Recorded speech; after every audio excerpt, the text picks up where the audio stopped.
But I have a stats in front of me. It says that only 1.14% of the Pakistan's 124 million mobile broadband subscribers are active.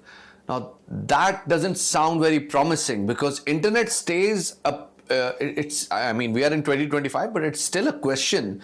Its reliability, its effectiveness. And there is a lot of control. There is a lot of government policy intrusion into it.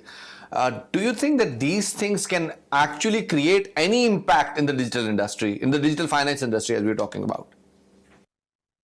So I'll repeat the same point that good quality, stable, consistent internet is the core for building any digital economy. Even in the UK, I live in London, that's one of the one of the election manifesto and a key government policy to provide access to fiber to every citizen over here.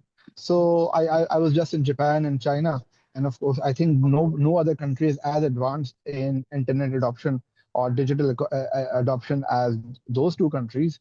And the quality of internet was far superior than what we have in Pakistan. I think each time I'm in Pakistan, I struggle to have high quality, consistent Zoom calls.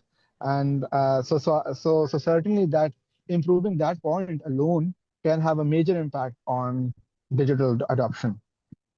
At one time you say that government should stay out of it, but at the same time we have a lot of policy coming in.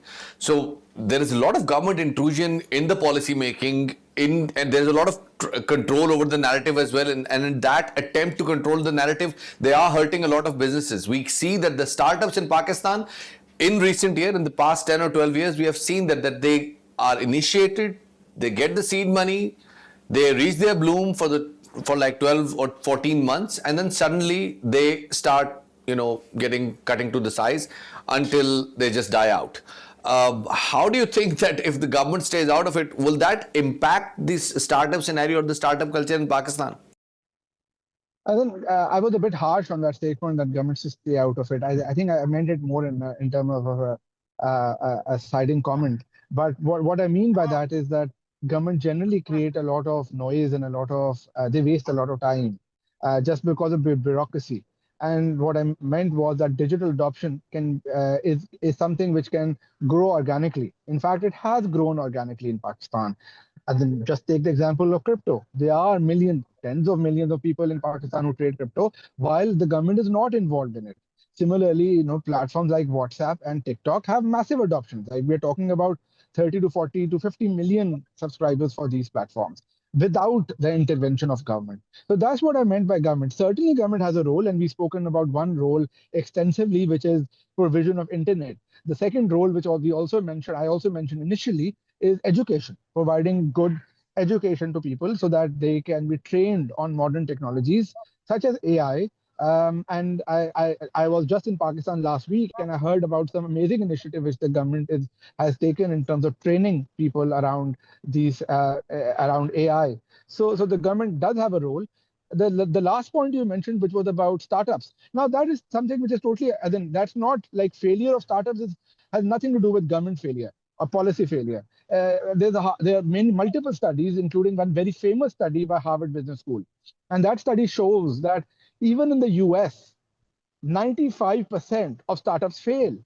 So failure of startups should not be equated to any kind of policy failure. It's just a normal, this is how startups work. So it's more of understanding of how startups work. Startups are about taking risks. It's not about doing experiments. Ali, in Pakistan, these startups, like the rest of the world, they rely on the quality internet. And when you do not provide them with the quality internet, with a sustained connection, just like you said that in Pakistan, you struggle to have a Zoom call, a sustained Zoom call.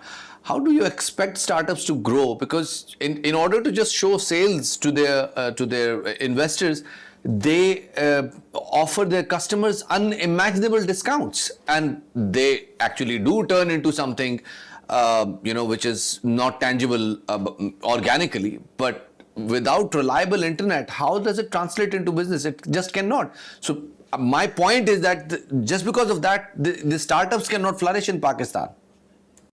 So as I told you that even in the US, 95% of startups fail. That's not because they don't have internet. So clearly, And secondly, Pakistani quality of internet is bad and can be improved, and I highlight that. But it's not that bad. Like clearly, we are having a Zoom call right now, and I'm in London and you are in Pakistan. So certainly it does work. It can be improved, and if it improves, I think it will have a good and positive impact on the economy. But that doesn't mean that we are not working because internet quality is bad.